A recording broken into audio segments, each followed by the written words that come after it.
आदाब, नमस्कार, सत श्री अकाल। दोस्तों, आज हम बात कर रहे हैं एक ऐसे इंसान की जो बॉलीवुड का असली एक्शन हीरो है, लेकिन उनके दिल में एक सॉफ्ट कॉर्नर भी है। जी हाँ, हम बात कर रहे हैं धर्मेंद्र के बारे में, जिनकी जिंदगी के हर पहलू में एक कहानी है।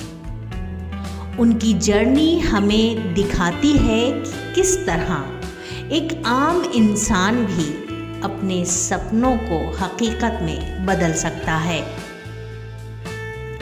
आइए चलते हैं धर्मेंद्र की यादों की गलियों में और जानते हैं उनके बचपन से लेकर आज तक का सफ़र। Childhood and early life. Dharmendra का जन्म एक सिख फैमिली में पंजाब के नर्सरी गांव में हुआ। उनके पिता एक स्कूल टीचर थे और धर्मेंद्र का बचपन एक बहुत ही हम्बल और डिसिप्लिन्ड इन्वायरमेंट में गुजरा। उनका असली नाम धर्मेंद्र सिंह देओल था और वो अपने बचपन में बहुत शाय और सिंपल हुआ करते थे। वो छोटे से गांव से बिलोंग करते थे, जहां उनका बॉलीवुड का सपना किसी दूर के तारे की तरह लगता था, लेकिन उनका दिल मूवीज़ की तरफ लगता था और वो दिलीप कुमार और देव आनंद जैसे एक्टर्स को देखकर इंस्पायर होते थे। कहते हैं उन्होंने अपने एक बचपन के दोस्त से भी कहा था कि मैं भी एक दिन फिल्म स्टार बनूंगा। स्कूल के वक्त में भी धर्मेंद्र एक बहुत शाय और शरीफ बच्चे थे।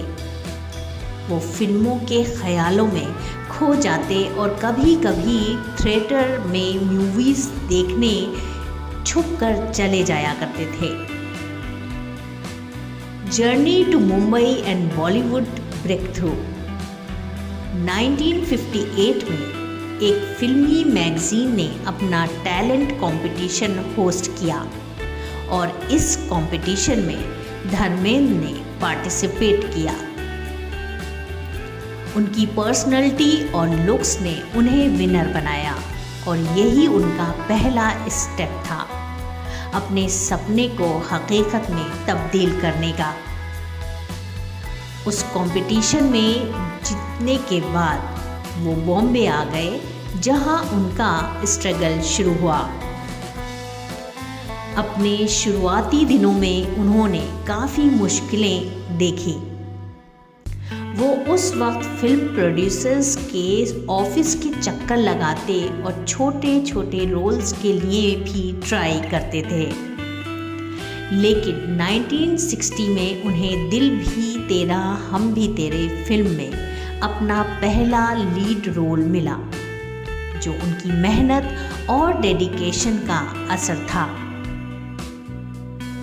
ये मूवी तो बॉक्स ऑफिस पर इतना बड़ा हिट नहीं हो सकी, लेकिन उनकी एक्टिंग और पर्सनैलिटी ने इंडस्ट्री के बड़े प्रोड्यूसर्स और डायरेक्टर्स का ध्यान ज़रूर खींचा।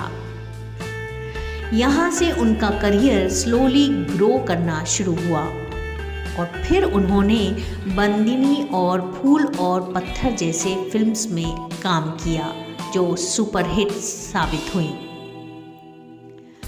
The era of stardom and iconic roles. 1960s और 70s के दौर में धर्मेंद्र बॉलीवुड में अपनी पहचान बना रहे थे। 1966 में उनकी फिल्म फूल और पत्थर रिलीज हुई, जिसमें उन्होंने पहली बार एक एक्शन पैक्ड और इंटेंस रोल प्ले किया था। इस रोल के बाद धर्मेंद्र को ही मैन का टाइटल मिल गया। वो बॉलीवुड के पहले असली एक्शन हीरो बन गए। एक और फिल्म जो धर्मेंद्र के करियर में एक टर्निंग पॉइंट साबित हुई वो थी शोले। 1975 में आई ये फिल्म आज भी इंडियन सिनेमा की सबसे बड़ी क्लासिक मानी जाती है। धर्मेंद्र ने इस फिल्म में वीरू का रोल किया था और उनके और हेमा मालिनी के डायलॉग्स ने ही इस फिल्म को और भी यादगार बना दिया। धर्मेंद्र ने रोमांटिक और एक्शन दोनों जनरेस में अपना टैलेंट दिखाया और उनका अपना यूनिक स्टाइल था जो उन्हें अपने टाइम के सभी हीरोज से अलग बनाता था। उनकी मूवीज़ जैसे सत्याकाम, चुपके चुपके और अपना अनुपमा में उन्होंने सीरियस और कॉमेडी दोनों शेड्स प्ले किए जो उनके वर्सलिटी का प्रूफ देते हैं। Affairs and marriages. First marriage with Prakash Kaur. Dharmendra की ज़िंदगी का पहला प्यार और पहली शादी हुई उनके गांव की लड़की प्रकाश कौर के साथ जब वो सिर्फ 19 साल के थे। प्रकाश एक स्ट्रॉन्ग और लॉयल पार्टनर साबित हुई जो हर मुश्किल में उनके साथ खड़ी रही। धर्मेंद्र के पहली शादी से उनके 2 बेटे हैं, सनी और बॉबी देओल, जो आज खुद बॉलीवुड में काफ़ी नाम कमा चुके हैं। Romantic relationship with Meena Kumari. Bollywood में अपने अर्ली कैरियर के दौरान धर्मेंद्र का नाम मीना कुमारी जी के साथ भी जोड़ा गया था। मीना कुमारी एक बहुत ही सेंसिटिव और टैलेंटेड एक्ट्रेस थी और उनका धर्मेंद्र के साथ एक अलग ही कनेक्शन था। ये कहा जाता है कि धर्मेंद्र की एक्टिंग में जो पॉलिश आई वो उनकी मीना कुमारी के साथ वक्त गुजारने का असर था। हालांकि उनका रिश्ता कभी शादी तक नहीं पहुंचा, लेकिन ये एक ऐसा रोमांस था जो फिल्मों में भी उनकी केमिस्ट्री में दिखाई दिया। Marriage and iconic love story with Hema Malini. Dharmendra और हेमा मालिनी का रोमांस बॉलीवुड की सबसे फेमस लव स्टोरीज में से एक है। शोले की शूटिंग के दौरान उनका रोमांस शुरू हुआ। धर्मेंद्र ने हेमा के प्यार में डूब के अपने रिलीजन में भी बदलाव किया और इस्लाम कबूल किया ताकि वो हेमा से शादी कर सकें। उनका प्यार, ये जज्बा उनके फैंस को हमेशा याद रहेगा और उनकी शादी ने इंडस्ट्री में काफ़ी हेडलाइंस बनाई थी। Close friendship with Anita Raj. 1980s में जब धर्मेंद्र का करियर टॉप पर था, उनका नाम अनीता राज के साथ भी जोड़ा गया। अनीता के साथ उनकी फिल्म्स नौकर बीवी का और करिश्मा कुदरत का में काम करते वक्त उनका एक स्ट्रॉन्ग कनेक्शन बना था। इंडस्ट्री में ये चर्चा थी कि धर्मेंद्र और अनीता राज के एक दूसरे के बहुत करीब हैं, लेकिन ये भी कहा जाता है कि उनका रिश्ता एक दोस्ती और रेस्पेक्ट तक ही सीमित रहा और कभी पब्लिक में ऑफिशियली नहीं आया। Other revered links ups. Dharmendra का नाम कई एक्ट्रेसेस के साथ जोड़ा गया, लेकिन उनका चार्म और अपील ऐसा था कि उनका हर को स्टार के साथ कुछ केमिस्ट्री ज़रूर बनी। बॉलीवुड के असली रोमांटिक हीरो के तौर पर उनका नाम कई हीरोइंस के साथ एसोसिएट किया हुआ, लेकिन हेमा के साथ उनका जो डीप और पैशनेट माउंट था वो कभी किसी और के साथ वैसा नहीं दिखा। Awards and recognitions. धर्मेंद्र को उनके पूरे करियर में कई अवार्ड्स और रिकॉग्निशंस मिले।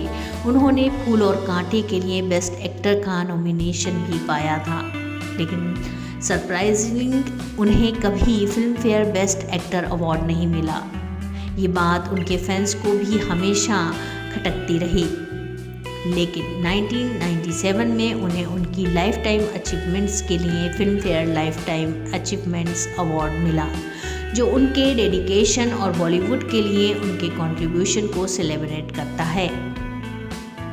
इसके अलावा उन्हें 2003 में पद्म भूषण से भी सम्मानित किया गया, जो भारत सरकार का एक प्रेस्टिजियस सिविलियन अवार्ड्स है। ये अवार्ड उनके करियर के लिए एक और माइलस्टोन बन गया। Later career and current projects. Career के लास्ट फेज में भी धर्मेंद्र ने अपने बेस्ट बेटे सनी और बॉबी के साथ यमला पगला दीवाना जैसी मूवीज़ में अपने फैंस को एंटरटेन करना जारी रखा। उन्होंने अपने ह्यूमर और एक लविंग फादर का कैरेक्टर भी इस मूवी में प्ले किया, जो उनकी रियल लाइफ पर्सनैलिटी के बहुत करीब था। आज भी धर्मेंद्र अपने सोशल मीडिया पर अपने फैंस के साथ टच में रहते हैं। उनकी फार्म की वीडियोस और अपनी ज़िंदगी के छोटे मोमेंट्स वो इंस्टाग्राम पर शेयर करते हैं, जिससे उनके फैंस को उनके असली पर्सनैलिटी से जुड़ने का मौका मिलता है। आज भी वो कुछ प्रोजेक्ट्स के लिए नए टैलेंट्स को एनकरेज करते हैं और उनकी विजडम बॉलीवुड के नए लोगों के लिए एक इंस्पिरेशन है। धर्मेंद्र के इस सफ़र में हमें ये सिखाया है कि चाहे ज़िंदगी कितनी भी मुश्किल क्यों ना हो, अगर पैशन और डेडिकेशन हो तो सब कुछ मुमकिन है। धर्मेंद्र का बॉलीवुड में कंट्रीब्यूशन और उनका लेगेसी हमेशा याद किया जाएगा। उन्होंने हमें न सिर्फ एक हीरो का इमेज दिया, बल्कि एक फिल्मी मैन, एक रोमांटिक लवर और एक इंस्पायरिंग पर्सनालिटी का भी एग्जाम्पल दिया है। तो दोस्तों, अगर आपको धर्मेंद्र की कहानी अच्छी लगी हो तो हमें लाइक और शेयर ज़रूर करें और हमें कमेंट्स में बताएं कि आप किस बॉलीवुड सेलिब्रिटी की बायोग्राफी देखना चाहेंगे। अल्लाह हाफ़िज़।